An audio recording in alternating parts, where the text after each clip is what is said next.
Peste tot în lume, peisajul orgilor se compune din instrumente mari și mici, noi sau istorice. Nu rare ori există un spirit al competiției.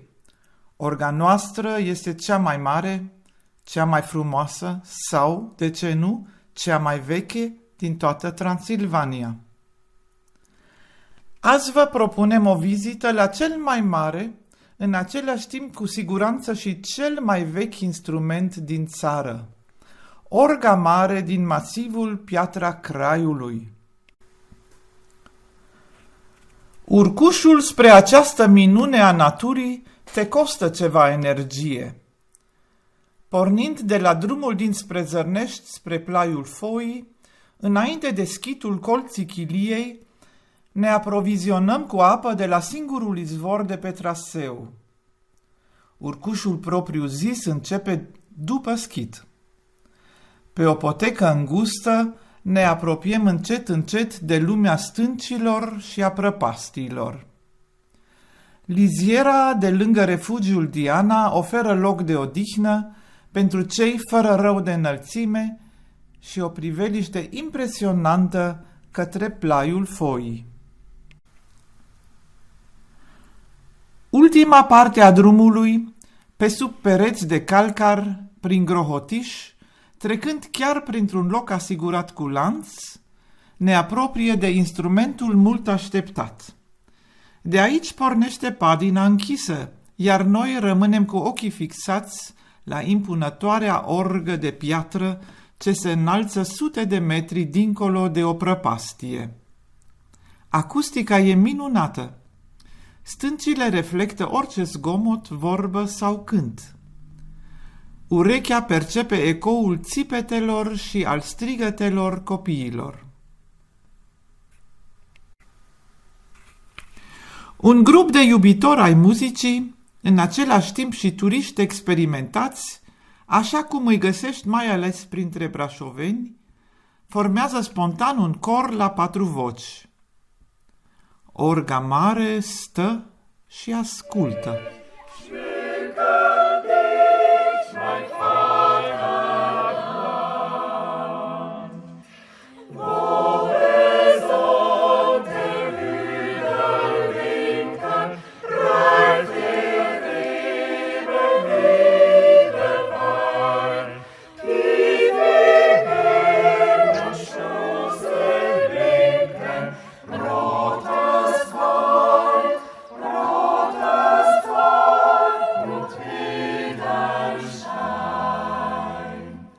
Nu știm cine a denumit acea stâncă de unde începe escaladarea crestei prin padina închisă, Orga Mare.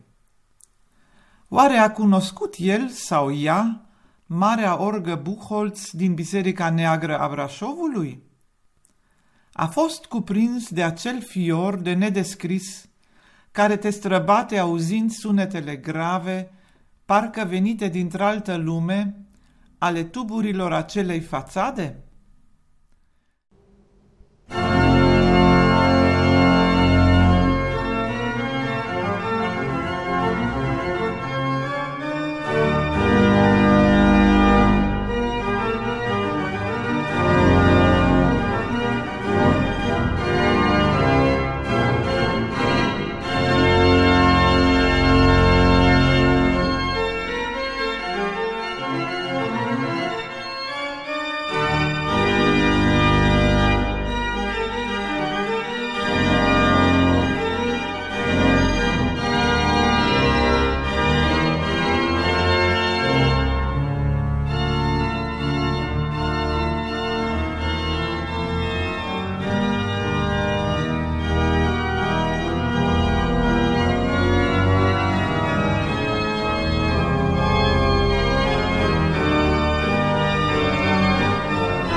de la impunătorul tutti la suavul pianissimo, de la maestuos la tandru, universul sonor al acestei orci, finalizată în 1839 de către un mare maestru berlinez, este atot cuprinzător.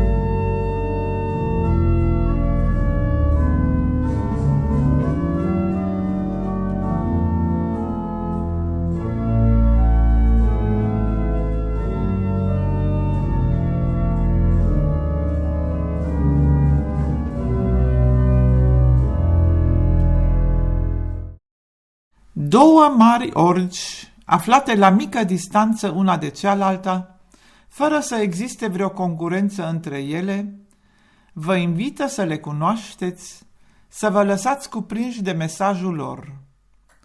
În jurul ambilor instrumente, parcă suntem mai aproape de Dumnezeu.